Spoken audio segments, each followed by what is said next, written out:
Bonjour, bienvenue dans ce nouveau vlog consacré à une formation que je suis chez Artesane sur la broderie traditionnelle. Voilà, on attaque le deuxième mois, on va dire. Non, ça fait 15 jours que j'ai commencé. On est aujourd'hui le vendredi 20 septembre, je crois. Donc ça fait 20 jours que j'ai commencé et on attaque et on continue. Voilà. Alors, allons-y directement.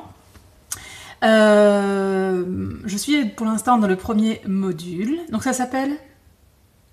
Comment ça s'appelle cette formation? Je me forme en broderie traditionnelle avec Martine, je crois, mais je mettrai le lien en dessous. Et donc je suis dans le premier module, on va dire, pour l'instant, qui s'appelle « Je brode l'été ». Et ce module-là, on peut l'acheter à part. Parce que moi, j'ai acheté la formation complète, mais on peut l'acheter à part. Je ne suis pas sûre qu'on puisse acheter tous les modules à part, j'essaierai de me renseigner au fur et à mesure. Donc j'avais déjà un peu commencé, j'avais brodé deux projets dont je vous ai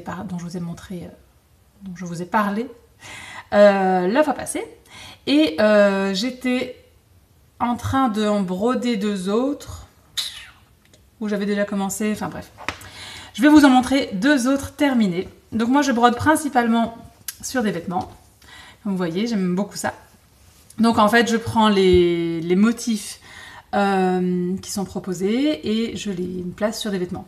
Alors ici, j'ai pas eu beaucoup d'ingéniosité à ce niveau-là parce que le motif que je vais vous montrer était présenté sur l'encolure d'un maillot de bain, je crois, rouge. Donc j'avais un débardeur rouge que je mets très peu parce que j'adore la forme, mais j'aime pas du tout, enfin la couleur me plaisait pas du tout.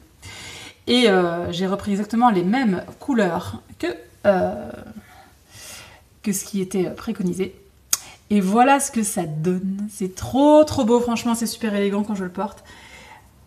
Alors bon, on est arrivé à l'automne, donc j'aurai peut-être l'occasion de le mettre demain. Demain il va faire encore 23, mais sinon après c'est foutu. Donc franchement, ça donne super bien. C'était vraiment très agréable à broder. On a utilisé du point arrière, du point de rode, un tout petit peu de point de croix et du point lancé. Et c'était très chouette. J'ai fait un motif par jour. Donc là, j'ai rien spécialement appris parce que... enfin, si, un petit peu. Ce motif-ci, je l'avais déjà... c'est le haut d'un autre motif que j'avais déjà utilisé. Et donc, celui-ci, il était nouveau. Et donc, j'ai un peu appris à faire le point arrière dans les arrondis, quoi, en gros. Donc très bien. Pas grand chose de plus à dire, mais à part que je me suis éclatée. Franchement, en plus, les deux couleurs ensemble, enfin, avec la couleur du tissu, ça va super bien. C'était vraiment cool.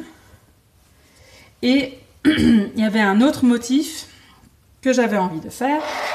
Alors en fait, quand je dis un autre motif, normalement, il y a une petite vidéo pour chaque motif. Ça, c'est un motif. Ça, c'en est un deuxième. Vous voyez? Là, j'ai fait deux motifs que j'ai répétés. Et là, et en fait, parfois, ce qui est proposé, c'est un ensemble de motifs, justement pour faire quelque chose, une composition sympa. Et il y avait une autre composition avec deux motifs différents qui étaient présentés, c'était celle-ci. Alors, je l'ai fait pour un sweatshirt pour mon fils, c'était rigolo parce que il était super content et c'est lui qui a montré où est-ce qu'il voulait que je le mette et ça tombe bien parce que c'était là que je voulais le mettre aussi. Alors là, par contre, j'ai choisi avec ma fille les couleurs. Donc ici, on a un escargot. On commence par le point de tige. Alors là, mon point de tige n'est pas beau du tout, je trouve. Alors je me pose plusieurs questions. La première, c'est est-ce que je vais pas un peu trop vite? Mais sur d'autres motifs que j'ai fait précédemment, c'était très beau, mon point de tige. La deuxième, c'est un tissu un peu mou comme ça. Et en fait, j'avais mis un tambour. Et quand je plantais mon aiguille, ben, j'appuyais sur mon tissu, du coup il était plus assez tendu. Alors, est-ce que je ferais pas mieux parce que normalement en fait je brode sans tambour. Donc là j'ai voulu faire bien et du coup ça a mal fait. Donc est-ce que si j'avais brodé sans tambour ça l'aurait mieux fait? Je ne sais pas. Et alors quelle était la deuxième? Ah oui, en fait il y a 2 méthodes pour faire le point de tige. Et la première méthode que j'avais appris avec Julie Jolisonge, on fait vraiment... comment expliquer? Alors, est-ce que j'ai une aiguille? Pas loin. Hop. Voilà.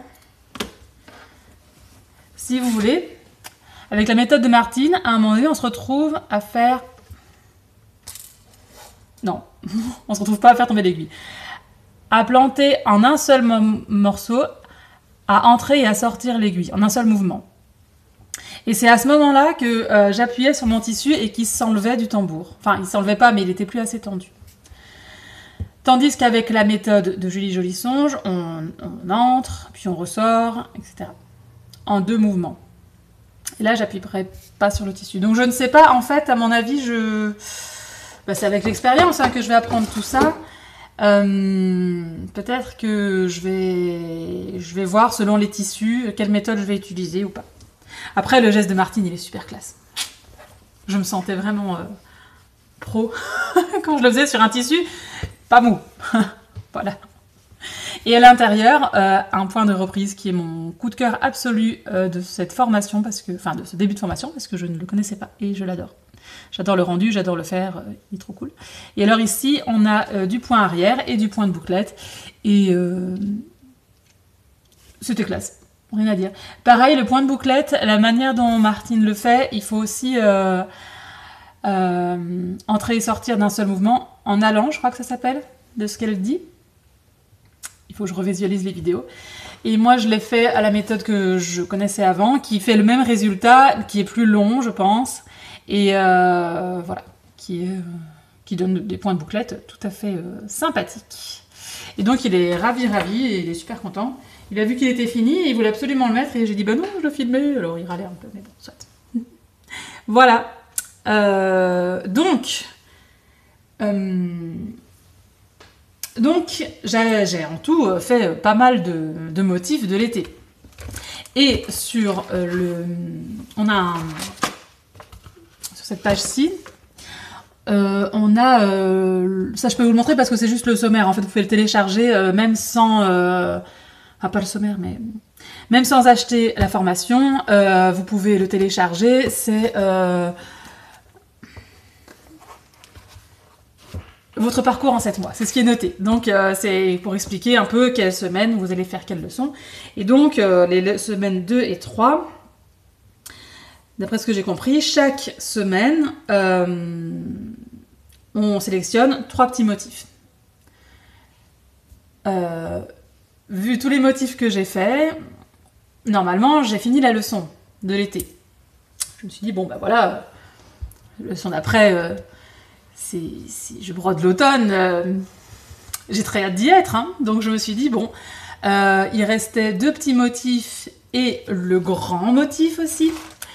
Que je n'avais pas fait et je me suis dit bon je vais visionner les vidéos et puis comme ça je vois s'il y a une astuce qu'il faut que je connaisse et puis ensuite j'y vais. Et donc le grand motif c'était ça qui est très joli mais c'est pas mon style quoi, clairement moi je suis prête, j'ai déjà décalqué les motifs d'automne hein, voilà. Donc, je visionne cette vidéo. Donc, les 2 petits motifs, ok, c'est bon, j'ai compris. Je vais pas les faire.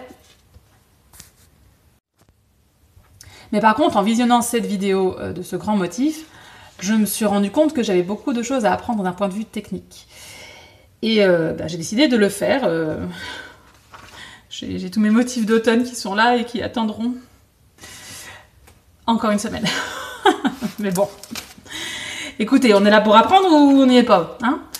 Alors, mon petit souci aussi, c'est que, vous voyez, je ne brode que sur des vêtements ou sur des coussins, mais en fait, J'ai déjà 2 coussins dans mes canapés et ils nous embêtent plus qu'autre chose. Ils sont là juste pour la décoration. Je ne vais pas en faire 36 000.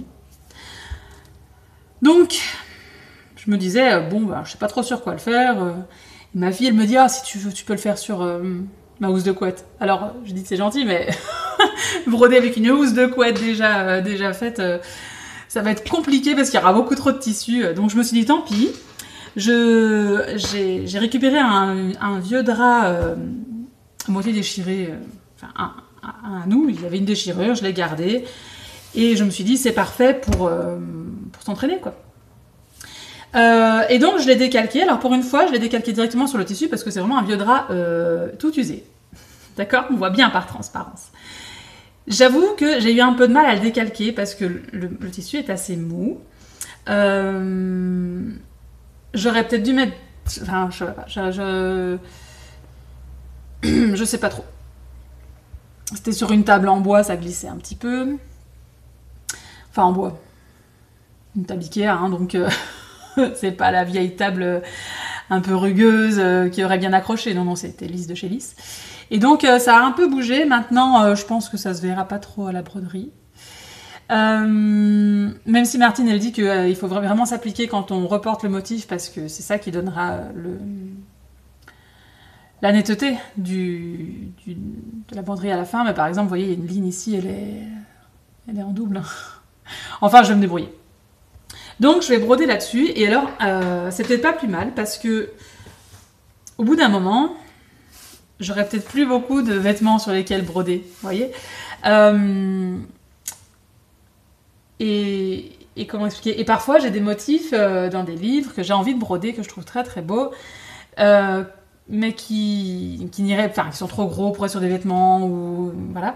Et donc, je ne m'autorise pas à le faire. Alors que je devrais. Voilà.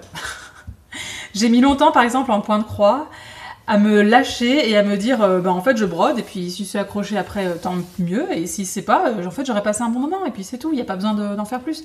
Et donc, voilà, je vais broder pour la formation, pour apprendre, mais broder pour broder, et après, je le rangerai, et il ne sera sans doute jamais utilisé, et c'est pas grave. Et donc, voilà, ça va me permettre un peu de me lâcher, de relâcher un peu du lest à ce niveau-là, de me dire on peut faire des choses simplement pour le plaisir sans que ce soit utile. Voilà, donc ça, je vais commencer aujourd'hui. Et ça va me prendre un peu de temps, je sais pas trop... je vais revisionner la vidéo parce que je l'ai visionnée rapidement. Et je me suis rapidement rendu compte que, ok, d'accord, il va falloir que je le fasse. Donc voilà, ce sera pour aujourd'hui.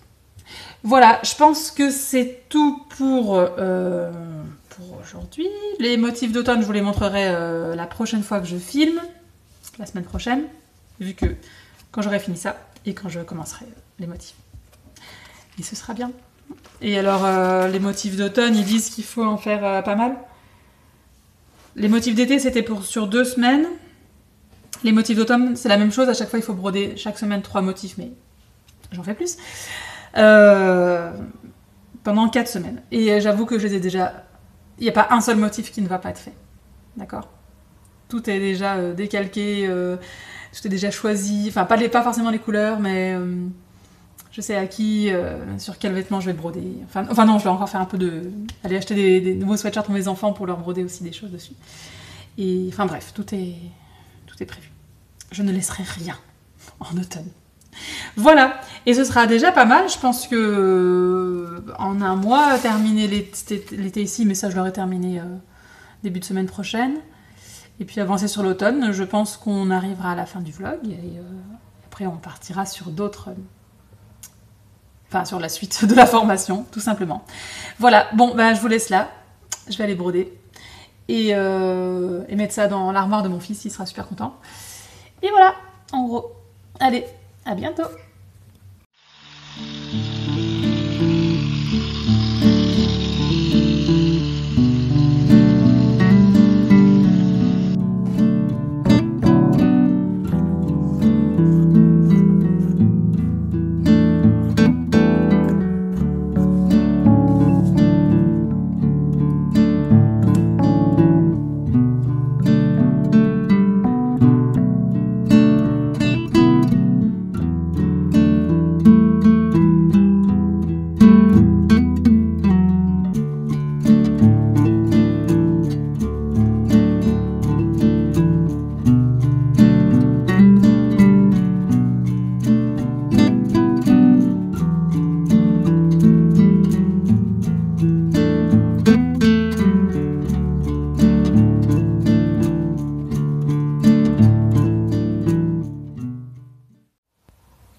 on est le vendredi, non le jeudi 26 septembre et ça fait un bon bout de temps que je suis pas venue parce que en fait j'étais en train de broder le gros projet de l'été qui m'a pris plus de temps, qui m'a pris pas mal de temps.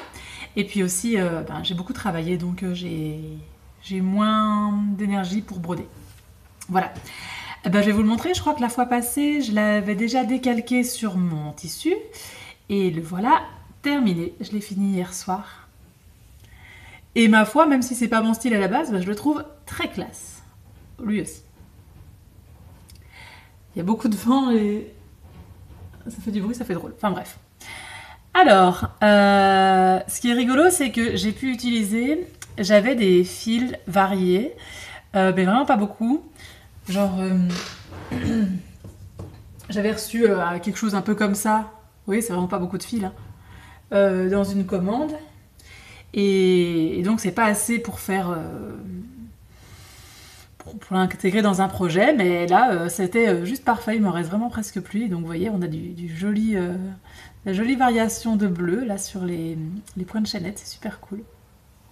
Alors c'était long mais très très intéressant d'un point de vue technique. Surtout, le point de chaînette je le maîtrise assez bien, mais c'était surtout d'un point de vue point de tige et passé plat. Alors le point de tige j'ai voulu faire, donc j'ai commencé par la méthode de Martine où on va en allant comme je vous expliquais, et puis ensuite j'ai continué avec la méthode que j'ai apprise chez Julie Jolie Songe. Et en fait je pense que les deux résultats, les deux sont bons, de toute façon c'est elles qui savent, hein. C'est pas moi qui vais dire lequel est le mieux. Seulement pour moi c'est plus facile de faire celui de Julie Jolie Songe parce qu'il est... il me permet de mieux maîtriser mon mouvement. Et au final, je pense surtout que ce qui me bloquait, c'est quand on fait le point de tige, c'est le fil, si je le laissais par en... Comment expliquer? La manière dont je plaçais mon fil, par en haut ou par en bas, change le résultat, je pense. J'ai cette impression. Est-ce que je veux savoir vous montrer? Regardez, par exemple, sur le bas de cette jambe, entre là et là, c'est pas le même rendu. En fait, j'ai dû changer de fil entre deux et j'ai changé de méthode sans faire exprès. Et vraiment, on voit que là, c'est très dodu. Enfin, c'est joli. Et là, c'est beaucoup trop fin. Même au toucher, ça donne pas le même. Et alors, je sais pas si c'est normal, mais et je pense pas que vous le verrez à la caméra. Mais le fil, il y a un petit jour entre mon fil et mon tissu, je sais pas si c'est normal, mais je pense pas que vous le verrez à la caméra parce que c'est vraiment subtil. Et en fait, il faut le regarder comme ça à plat pour le voir. Et passer plat, en fait, ouais, c'était au niveau du maillot de bain, j'ai commencé par celui-ci. Et pour moi, il y a des défauts par-ci, par-là, et j'ai terminé par ici. Et il y a aussi des défauts, mais beaucoup moins. Et c'est un passer plat assez challengeant parce que c'est vraiment tout petit. Hein. Donc voilà, si vous entendez du bruit, c'est le vent qui se prend dans mes volets, je suppose. Donc c'était très cool. Et ça y est, j'ai fini l'été. Donc voilà. Il faudra vraiment que je m'applique sur quand j'ai décalqué, quand j'ai... Comment dire? Quand j'ai reporté mon motif sur le tissu, ça glissait et du coup parfois c'était pas hyper raccord. Par exemple ma jambe elle faisait comme ça. Alors j'ai corrigé ça en brodant, mais bon, il faut vraiment que je m'entraîne. Alors maintenant je vais vous montrer les projets d'automne. Il y a tout plein de motifs et j'ai décidé de les... Alors cette fois-ci, c'est pas... Enfin faudrait que je regarde la vidéo, hein, j'ai pas encore regardé. Les motifs ne sont pas déjà mis en composition. Et donc, moi j'ai décidé de faire des compositions. J'ai demandé à mes enfants chacun de choisir un animal. Il y avait 3 animaux. Et 3 petits motifs végétaux qui vont avec. Et donc, on a pour mon fils, ce sera un écureuil. Alors j'espère que vous le voyez bien. Un écureuil avec des baies, des noisettes et tout ça. C'est lui qui a choisi. Un lapin, pour ma fille. Il restait un renard avec une petite feuille Je sais pas encore où je vais le mettre, peut-être pour moi sur un t-shirt. Il y avait une feuille qui se baladait toute seule, je savais pas où la mettre. Et je me dis que pour souligner la poche d'un jean, ça pourrait être pas mal. J'espère que vous voyez parce que, bon, à la caméra, là, je vois rien. Et enfin, le grand motif, que là, j'ai même pas proposé aux enfants, c'est pour moi. C'est celui-ci, le hibou. En fait, ce serait peut-être plus facile, mais je les ai pas avec moi. Je vous... Oui, ils sont sur une feuille, hein, sinon. Enfin, en vrac, pas en composition. Mais donc, bref, j'en ai pour pas mal de temps de broderie pour tout ça, et ça me plaît vachement. Ici, ce week-end, j'aurai pas le temps de broder, mais la semaine prochaine, je m'y remets à fond. Ceci dit, ça m'a fait du bien de... Enfin, quand j'étais fatiguée, j'avais du mal à broder, à m'y mettre, mais une fois que... J'avais du mal à sortir mes aiguilles, une fois qu'elles sont sorties, c'est bon, j'y vais. Voilà, je vais vous laisser là, et je vous reprends bientôt avec la suite de mes aventures. Salut, on est le vendredi 4 octobre, et j'ai 2 projets à vous montrer en broderie, parce que ça y est, j'ai commencé... en broderie forcément, on est sur le vlog broderie, soit. Donc j'ai commencé les projets d'automne, et c'est trop bien. Voilà. Alors, on va commencer par le petit renard, parce que je lui ai trouvé une place. J'avais ce t-shirt vert uni, et il allait parfaitement sur l'emmanchure, sur le bas de l'emmanchure, là, de la petite manche, et ça va parfaitement, c'est super mignon, c'est discret, c'est chouette. Je suis trop contente. Alors, on est à fond sur le point de chaînette. C'est marrant parce que l'été, il y avait beaucoup de points de tige, et là, c'est le point de chaînette à fond les ballons. Ça tombe bien, j'adore ce point, c'est un de mes préférés. Donc ici, en fait, tous les animaux sont faits peu ou prou de la même manière, avec un point de chaînette et des petits points de tige à l'intérieur. Et j'avais prévu de lui rajouter cette petite plante. Voilà, avec un peu, c'est 6 points de chaînette et du point de reprise à l'intérieur qui est magnifique. Parce que c'est le gros coup de cœur de cette formation, c'est le point de reprise. Voilà, ça a été assez rapide à faire, c'était très chouette, j'en suis vraiment contente.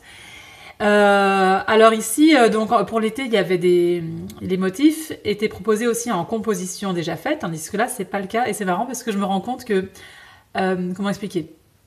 En fait, on n'a pas de feuilles imprimées avec les compositions déjà faites.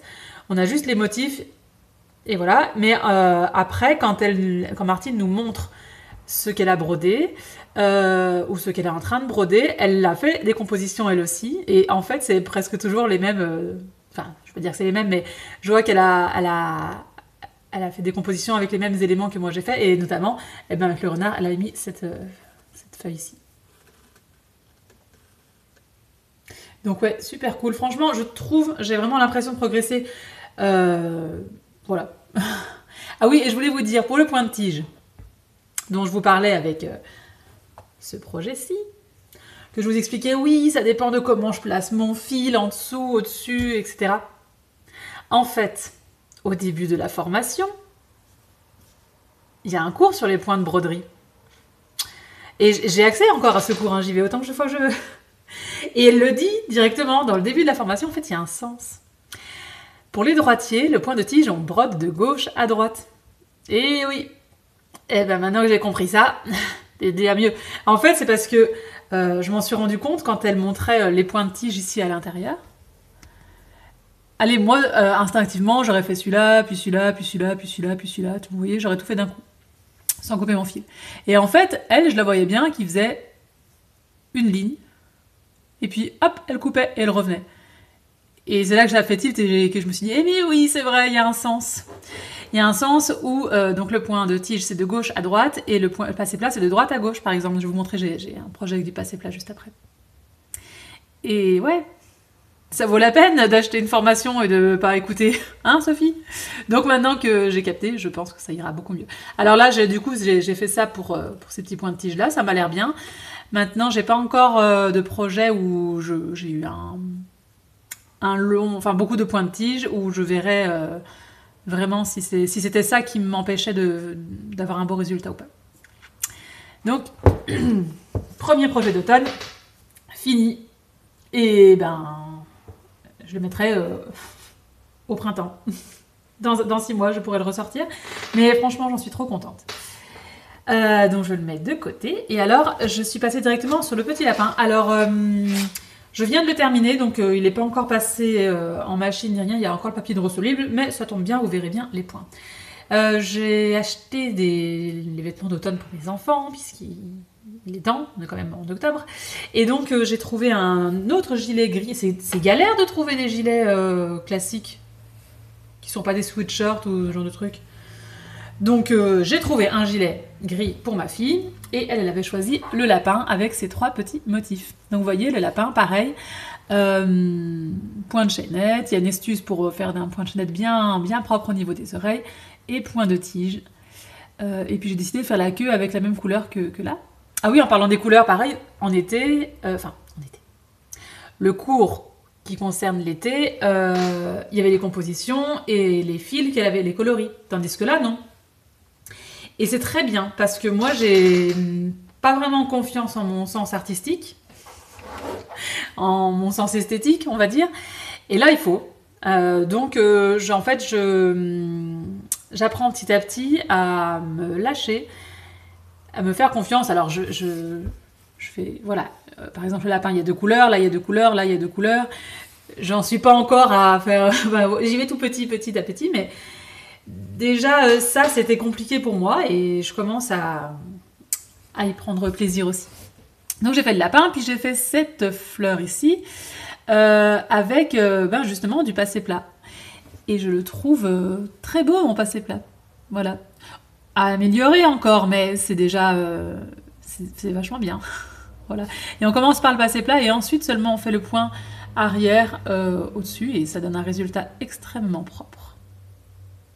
Et puis là au-dessus, on a ces deux décorations qui sont plus ou moins faites de la même manière. J'ai interverti les couleurs pour les contours et le point à l'intérieur. Donc les contours, c'est du point de chaînette rebrodé. Ah zut, j'ai pas mon... Ouais. Je crois que c'est ça, point de chaînette rebrodé. Donc en fait, on fait un point de chaînette classique et puis on passe au-dessus. Je me gâche. On passe au-dessus avec le fil. Enfin, tout est expliqué dans la formation. C'est très très beau, franchement très très beau. Et j'adore mon choix de couleur. Et à l'intérieur, c'est du point de sable. Alors elle explique que si on avait envie de faire du point de reprise, il y a telle et telle astuce par exemple, vous voyez. Mais moi j'ai décidé de suivre exactement ce qu'elle disait, histoire de... Parce que le point de reprise, j'en ai fait beaucoup au cours du projet d'été, et je vais en faire encore beaucoup dans mes projets personnels, tellement je l'aime. Le point de sable, je pense que je vais avoir plus de mal à le sortir. Je trouve que ça fait un peu effet léopard. Vous voyez, c'est un peu trop... C'est pas assez droit. Non, c'est très joli, mais je préfère le point de reprise. Donc je sais que celui-ci, je vais peut-être beaucoup moins le sortir par moi-même. Et c'est important aussi. En fait, et c'est bien de l'apprendre parce que ce que j'aime avec le point de reprise, c'est que c'est net, on sait où piquer, etc. Et moi, j'ai du mal avec tout ce qui est un peu plus de lâcher prise, un peu plus libre. Donc là... le point de sable, c'est moi qui ai dû décider de où mettre les points, comment les orienter, etc. Et je le faisais petit à petit, mais c'était un exercice plus compliqué pour moi, qui ait plus l'habitude d'être guidée. Et comme j'ai envie d'apprendre à y aller, être un peu plus confiante à ce niveau-là, c'est aussi c'est aussi une bonne leçon. Donc, trop cool. Je vais le passer en machine et je vous le montrerai une fois que ça se sera parti. Oui, parce que le papier hydrosoluble, alors c'est pas du Solufix ça. Quand je le mets juste sous l'eau, vous savez comme font les Instagrammeuses, là c'est très joli. Quand on voit que ça s'en va. Et en fait après mon tissu il est comme cartonné. Et par contre quand je le passe en machine, tout part et puis c'est bon. Et j'ai fait une commande ici de fil. Et j'ai acheté du Solufix parce que à la fin de la prochaine leçon, bon j'ai encore 3 motifs d'automne à faire donc j'ai pas encore fini cette leçon-ci, mais la prochaine leçon c'est sur apprendre à broder sur des tissus mailles, donc là j'investis dans du vrai Solufix. Et voilà. Ben c'est tout pour aujourd'hui. Ce week-end. Alors je sais pas encore trop. Parce que j'ai un sweatshirt pour mon fils. En fait c'était un pour ma fille dans le temps. Et j'avais brodé dessus des petits glands. Et donc je me disais que de l'autre côté, je pouvais lui broder pour mon fils. Parce que maintenant c'est devenu pour mon fils, parce qu'elle a grandi et lui aussi. Ben celui-ci, ça pourrait être bien dans le thème. Mais j'ai aussi... Il est où? J'ai aussi ce kit là que j'ai envie de broder. Donc je sais pas lequel je vais faire. Je vais lui poser la question. Donc ce week-end, soit je brode ceci, mais ça vous le verrez dans le costume si je le fais. Soit je brode ceci. Et dans ce cas-là, on le verra... dans cette vidéo. Voilà, là bah, je le range pas, je vais le descendre et je lui poserai la question. Et puis la semaine prochaine, je travaille pas, donc je vais broder ceci sur la... pour mettre en dessous la poche d'un jeans, à moi, je pense. Et puis ce sera déjà bien pour ce vlog, parce que mine de rien, on est déjà le 4. Et ensuite, je pourrai reprendre ça. J'ai trop hâte de le faire. Je m'amuse bien. Voilà, vous saurez tout. Bon, bah je vous laisse là. Et c'est parti pour aller broder. Un peu de point de croix, mais ce soir peut-être que je reprendrai déjà un motif pour mon fils. Parce qu'on ne m'arrête pas, voilà. Salut du lundi 7 octobre, si je ne m'abuse. Je viens vous montrer mes petites avancées. Donc, on en était où? Le gilet pour ma fille, ben, il est lavé. Donc, voici le résultat, qui est trop beau. Je suis très très contente. Alors, on voit quand même la limite de, vous savez, de ma toile hydrosoluble, qui n'est pas collée au tissu, parce que là, on voit par exemple, le tissu, il gondole un petit peu. Entre le lapin et la fleur, là, le tissu a un peu bougé et la fleur en elle-même est très jolie, le lapin est très joli. Après, c'est très subtil, mais si on avait collé, il y aurait eu l'espace entre ces deux motifs aurait correspondu à... Enfin, je sais pas comment expliquer, mais voilà, c'est pas censé gondoler. Et si le thermocollant avait collé, ça ne l'aurait pas fait.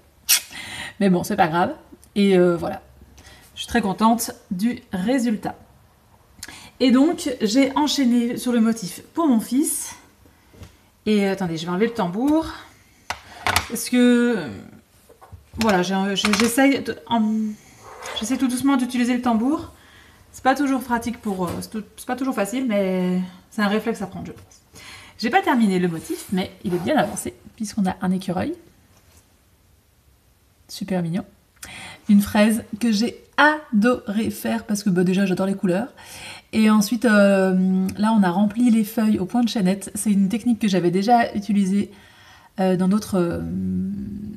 avant la formation, que je trouve magnifique. C'est long à faire dans les grands motifs, mais là, c'est une toute petite feuille. Donc, ça prend vraiment pas beaucoup de temps et c'est magnifique, je trouve. Et ce matin, donc j'ai fait du point de chaînette ici et du point de rode là au-dessus. Et ça s'est très très bien passé. Et donc, vous voyez qu'il reste la petite noisette, juste là. Et le motif sera terminé. Donc, on avance bien. Et donc, comme ici, mes enfants sont à l'école, moi je travaille pas aujourd'hui, je me disais que j'allais ici prendre le temps de faire ma petite noisette. Donc, je vais mettre le tambour. C'est que du point de chaînette, donc ça va être ça va être bien. Voilà. Hop. Le tambour. Oh, j'ai toujours l'impression d'être une grosse barbare, mais bon. Hop. Voilà. Je prends ma petite boîte à projet. Et le GSM vient de tomber, donc je vais essayer de couper l'endroit où ça tombe. Et donc j'étais en train de dire que j'allais choisir comme couleur, enfin que j'avais déjà choisi, mais ce sont ces deux-là. Ça pour la cupule de la noisette, c'est ça, on dit une cupule je crois, mais je suis pas sûre. Et ça pour la noisette en elle-même. C'est un peu sombre peut-être pour la noisette, mais bon, ça me dérange pas. Donc, on va faire ça. Alors ici, je pense que je vais broder avec vous, mais je vais accélérer le truc à partir de là. Enfin, à partir de quand j'aurai fini de papoter. Hop, un petit nœud de brodeuse que j'ai appris pendant la formation. Et c'est parti.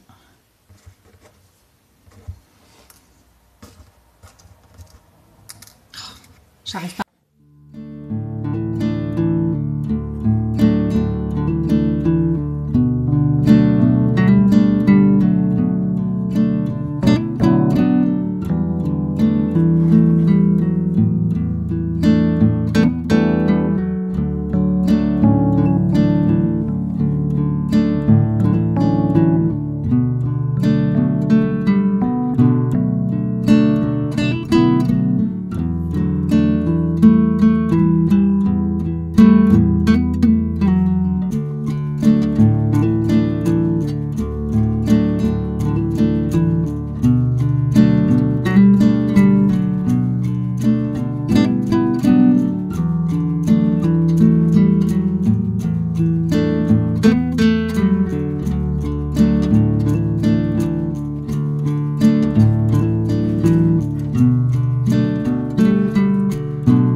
Salut du jeudi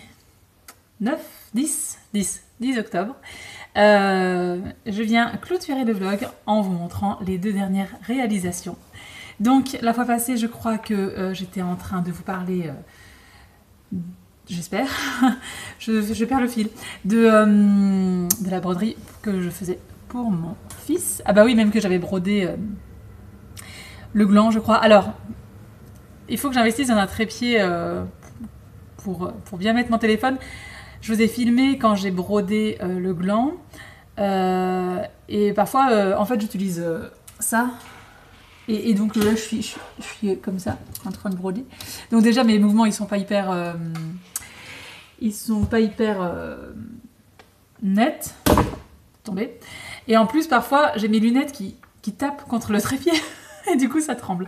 Donc voilà, c'est en cours. Un jour, j'aurai le trépied qu'il faut pour pour filmer bien correctement. Donc voilà. Ça donne super bien. Hein. Je suis trop contente. C'est vraiment très agréable de broder sur des sweatshirts. Et voilà. Mon point de Jeannette, franchement, il pète. Sans vouloir me jeter des fleurs, mais vraiment, j'ai appris beaucoup de choses avec cette formation déjà. Et je suis très contente. Et même que l'intérieur aussi, je le trouve quand même relativement propre. Hein. C'est aussi des techniques que j'ai appris grâce à la formation. Et alors c'est très bien parce que moi je suis très rapide, je me lance dans plein de projets différents, mais les finitions en général c'est pas terrible. Donc là je me force vraiment à le faire et ça prend pas plus de temps finalement, mais il faut être un peu minutieux et voilà. Je suis très fière de mes finitions. Et puis ensuite, le dernier petit motif d'automne, je l'ai brodé sur la poche de mon jeans. Et voilà, j'ai utilisé 2 fils un peu similaires et contrastants à la fois, ces 2-là. Je les ai pas encore rangés. Et donc voilà, on a du point de chaînette partout, sauf ici du point de tige, et qui est très très beau mon point de tige, voilà. Parce que ça a mis du temps, mais j'ai capté je pense, comment ça fonctionne. Et ça donne trop bien sur un jeans pour moi. Je ne l'ai pas encore essayé, mais J'aime bien ce genre de petits motifs discrets aussi. Même si le prochain que je vais faire, vous allez voir, n'est pas du tout discret. Donc ouais, c'était super sympa. Et alors là, je peux mettre ma main dans ma poche, contrairement au gilet que j'avais fait pour ma fille. Faut que je range. Là, j'avoue que on ne sait pas vraiment mettre la main. J'ai brodé la poche avec. Pas terrible hein, ça. Mais bon. Elle s'en est pas encore rendue compte. On verra ce qu'elle dira. Voilà, donc on a quasi fini les leçons d'automne. Donc il me reste l'ultime leçon, j'ai déjà commencé à visualiser hier. C'est ce motif que je vais faire sur un sweatshirt pour moi. Alors, donc ici vous voyez que j'ai décalqué sur mon fameux papier hydrosoluble qui n'est pas thermocollant, qui ne colle pas. Mais j'ai reçu aujourd'hui ceci. Mes 10 feuilles de Solufix. Et je pense que pour un gros motif comme ça, il va falloir que j'utilise une des feuilles. Parce que ça risque de bouger en fait. Et le hibou risque de plus être droit. Et voilà, c'est pas terrible. Je regarde quand même si c'est assez grand. Ouais, ce sera juste parfait. Parce que, ouais, il faut quand même que... Si le motif est nickel, mais que la chouette elle est comme ça... ce serait un peu dommage. Surtout que ça va me prendre du temps. Mais donc voilà, je la sors parce que je vais en avoir besoin pour redécalquer mon motif. Et alors, ceci, en fait, je vais passer un coup de sèche-cheveux dessus. Le motif va s'effacer et je le réutiliserai pour autre chose plus tard, pour des plus petits motifs. Donc, pas de problème. Voilà, j'ai déjà choisi mes fils pour ma chouette. J'ai mon sweatshirt, j'ai tout, je commence aujourd'hui. Vous n'avez rien vu, il ne s'est rien passé. Non, je vais pas tenir. Oui, ce serait bien le trépied aussi pour vous tenir droit devant moi, que vous tombiez plus. Bon, je vais vous laisser là pour ce vlog. Conclusion du 2e mois. C'est toujours aussi bien. C'est de mieux en mieux même. Donc je vous retrouve dans un mois avec la chouette terminée. Je vous avais dit que la prochaine leçon c'était sur les tissus mailles. Et en fait effectivement donc j'ai un sommaire où j'explique un peu semaine par semaine ce sur quoi on va travailler. Mais dans la vidéo il y a une leçon en plus sur je brode l'hiver avec des motifs. Donc je vais la faire aussi, même si c'est pas noté dans le sommaire, je vais la suivre. Et puis, donc à mon avis, ce sera surtout ça, l'automne et l'hiver. Et puis ensuite seulement les motifs sur de l'hydrosoluble. Et je n'ai pas encore vu la suite parce que c'est déjà bien. Voilà, je vous laisse là. À dans 2 semaines pour le Floss Tube, si ça vous intéresse. Ou c'est surtout du point de croix. Et sinon... à dans un mois pour la suite de l'aventure du vlog sur le parcours formation broderie chez Artesane. Le parcours broderie, voilà, bref, vous m'avez compris. Et voilà, toujours au taquet.